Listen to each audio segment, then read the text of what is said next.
قرآن مجید کې الله ارشاد فرمایي لئن شکرتم لازیدنکم کله الله د نعمتونو شکر ادا کوئ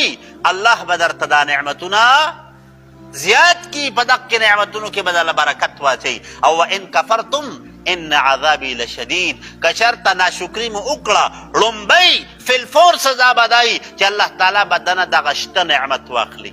امونږه تاسو له چې الله پمونږه کله الله فضل وکي نمونږه آسمان په ډزولو ښه آسمان په ډزو باندې ولو ازمونږه سوچ چې کمدن هغه دی چې څومره رانه زیات کیدی شي کنه نمونږه د الله تعالی د نعمت د شکریا په دی الله خفه کوو حالانکه د الله یو عظیم نعمت دی د الله تعالی شکریا ادا کول پکار دی نمونږه تاسو راولګو الله را باندې خوشحالي راوستي نمونږه الله ته وو چې الله تا خوشحالي راوستي را خو به تا خفه کوم لہذا الله چې یو نعمت درکړي په هغې شکر ادا کوي د الله تعالی په هغې د الله تعالی ذکر کوي په هغې عبادات او نوافلو له چې کمدنه هغه زور ورکوي خو زمونږ ستاسو سیسټم بدل دی ښه زمونږ ستاسو حالات بدل دي مونږ د دنیا خلق خو خوشحاله د دنیا د معاشرې خلقو کې چې کمدن هغه خپل نوم خو کوو خو لیکن خپل الله خفه کوو خپل الله خفه کوو نو وروڼو ګورې یاد ساتئ چې د کم انسان نه الله خفه که نه الله خفه نو ګورې په دنیا کې دا انسانان تېنه هم نه رضا کېږي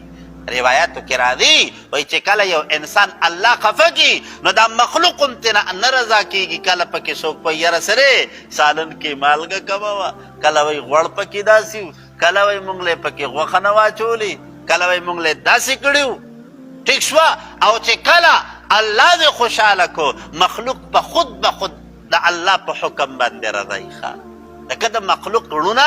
دا د الله تعالی په تصرف کې دي چې الله دې خوشحاله کړو نو الله تعالی به در دا مخلوق هم رضا کړي او چې تا الله خفه کړی دی نو مخلوق سره د مخلوق د خوشحالېدو فکر مو کو ښه پوهېږئ تاسو نو چې الله یو نعمت ورکړي نو د دغه نعمت په بدل کې د الله شکر ادا کول پکار دی امونږه تاسو د الله تعالی د شکر په ځای باندې د الله تعالی د ناراضګۍ اسباب لټو ښه نو د هغې نتیجه سي د هغې نتیجه درته ښیم قرآن مجید کې الله ارشاد فرمایي لئن شکرتم لازیدنکم که د الله د نعمتونو شکر ادا کوئ الله به درته دا نعمتونه زیات کی په دغه نعمتونو کې بدله برکت واچي او وان کفرتم ان عذابی لشدید کچرته ناشکري مو وکړه لومبۍ فی الفور سزا بدای چې الله تعالی بدنه دغه شته نعمت واخلي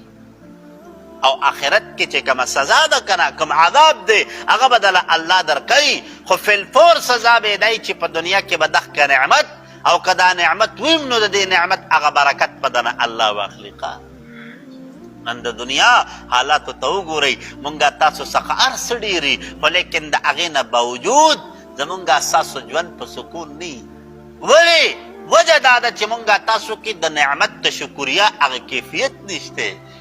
لومبۍ خبره دا ده ځان کې د نعمت شکریا د ادایګۍ هغه کیفیت پیدا کوي په لږ څیز د الله شکر ادا کوي الله به ترقي درکوي